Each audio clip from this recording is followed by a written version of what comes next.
consecuencias. Entonces lo que buscamos es que ante cualquier autoridad, ya sea judicial, policial o estamento del Estado, municipal, provincial, que hacen hay muchos y que hacen trabajos muy buenos, podamos erradicarse esa denuncia, que pueda erradicarla cualquier miembro de la familia o de la comunidad, los niños, los adolescentes, y que puedan ser los que lleven a la práctica efectiva una acción de esta característica. Y entre las medidas que nosotros tenemos en cuenta es la exclusión del hogar del agresor, la prohibición de la aportación de armas, la del decomiso del arma que tenga declarada, aunque tenga credencial de legítimo usuario, muchos elementos que hagan a que ese poder que se supone que tiene y del cual abusa, por el cual agrede a su familia, le sea quitado y que sea tenido en cuenta como responsable de lo que está ocasionando y apartado del hogar. Ahora, senador, usted decía un registro nacional de deudores alimentarios en mora, el segundo proyecto. Lo voy a dejar en comunicación con Débora Plager y con Claudio Rigoli de los estudios C5N para que hablen sobre este tema. Senador, buen día. Claudio Rigoli. Buen día, ¿cómo le va? Bien, digamos que la base como para combatir esta violencia de género en cuanto a legislación... es más que violencia de género. No es violencia de género específica, estamos hablando de violencia en la familia, en cualquiera de las condiciones, sea con alguien del género específicamente, que sea con un hijo, sea con un padre, con una familiar, con un discapacitado, con quien sea. Nosotros vemos esa problemática y que muchas veces esa problemática hay magistrados que ni siquiera toman recaudos para excluirlo del hogar y que lo que hacen es incentivar que el agredido vuelva al hogar a vivir con el agresor, cosas incomprensibles que nosotros creemos que empezamos a darle elementos al magistrado para que pueda excluir y además se notifique las obras sociales, impida que el agresor disponga de los bienes que donde están los agredidos, muchos elementos que hacen a la protección específica de la familia que está siendo víctima de este tipo de violencia o de abuso de poder, ¿no? Claro, yo digo, la legislación está, pero resulta como en el caso de esta mujer, el testimonio que decía, tardaron un año la justicia en dar la orden de allanamiento para ver si realmente su ex marido, que la había amenazado de muerte, tenía o no un arma en su casa, ¿no? Bueno, acá las cosas son mucho más simples, porque como pretendemos que sea un registro nacional, ante una acción de esta característica se consulta al RENAR y se sabe por lo menos si tiene credencial de legítimo usuario. Claro. Ante esa situación, si tiene un arma legal declarada es muy simple, hay que decomisar el arma y si tiene una aportación hay que suspender esa aportación. Pero si no la tuviera, la denuncia ya sea ante la justicia, la policía o... un estamento del Estado en cualquiera de sus condiciones, vuelvo a insistir que tanto municipios como provincias tienen trabajos muy buenos y uno lo ha podido comprobar en todo el país, puedan actuar en consecuencia y si es que tiene un arma que no la tiene declarada y es conocido por alguno, puede ser un profesional, un médico, quien sea, se protege al denunciante para que precisamente ninguno de ellos omita esa posibilidad de denunciar y evitar que siga adelante un gesto de esta característica que lesiona a toda la familia. Senador, ¿cómo le va? Débora Plager soy.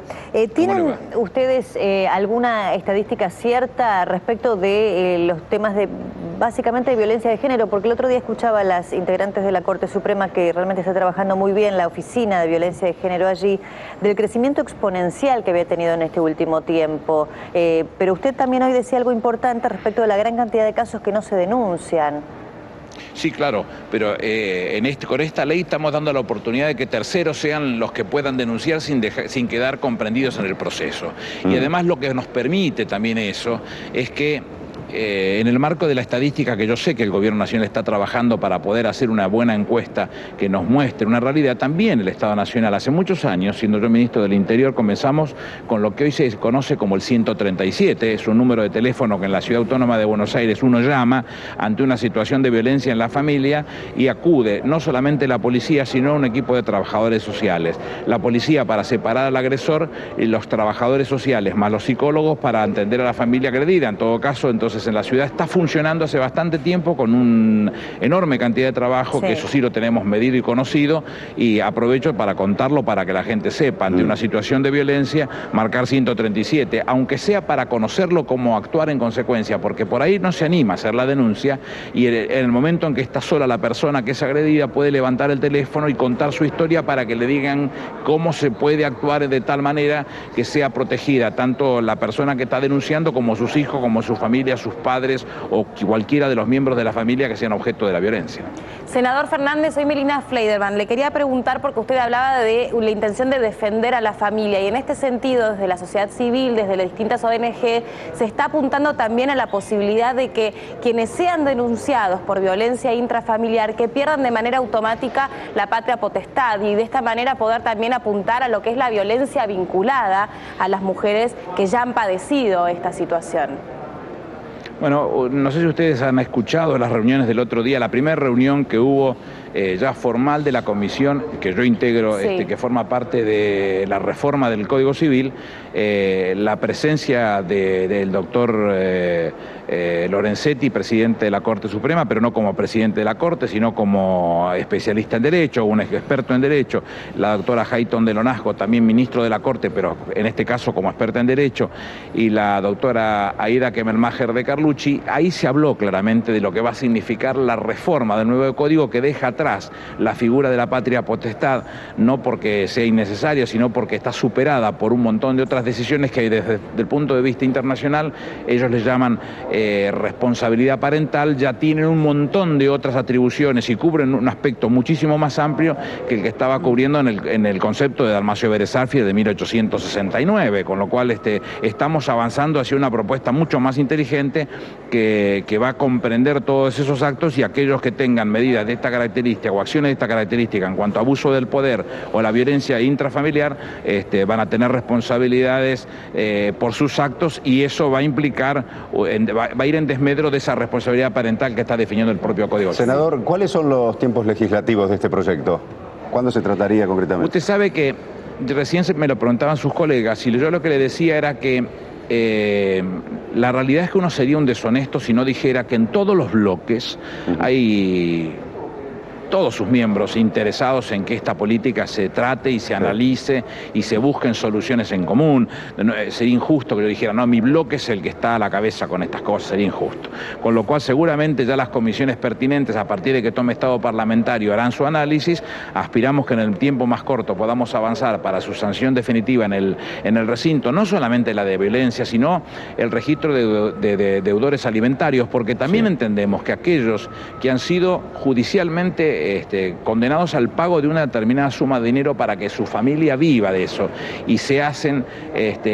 no se hacen los pagos como corresponden, 3 formas seguidas o 5 alternadas, hay elementos más que suficientes, salvo que haya un problema determinado y que se presenten ante el magistrado para aclararlo y se lo exima porque hay una problemática específica que lo ordene,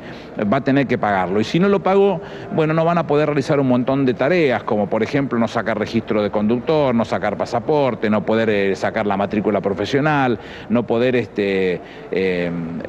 se le van a prohibir muchísimas cosas si no ha cumplido con el registro de deudores alimentarios como ordena, como esperemos que ordene la ley, y que esto lo va a hacer entonces una cosa mucho más responsable y más seria que solamente la decisión judicial, que pareciera que da por concluida con una situación, y que después la falta de pago hace que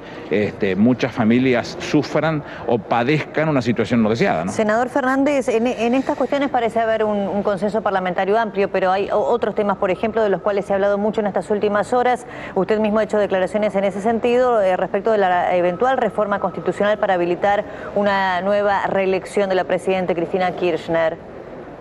No forma parte de mi agenda. No, lo he tratado de explicar y de ser lo menos grosero posible, pero como no forma parte de mi agenda, es decir, yo miro mi agenda de temas que me interesan y ese no está, con lo cual no puedo explicarle nada, porque si yo me pusiera a hablar del tema le doy una entidad que no tiene, por lo menos para mí, con lo cual no forma parte de mi agenda. ¿Y por qué tantos gobernadores se han expresado, pronunciado en estas últimas semanas en ese sentido?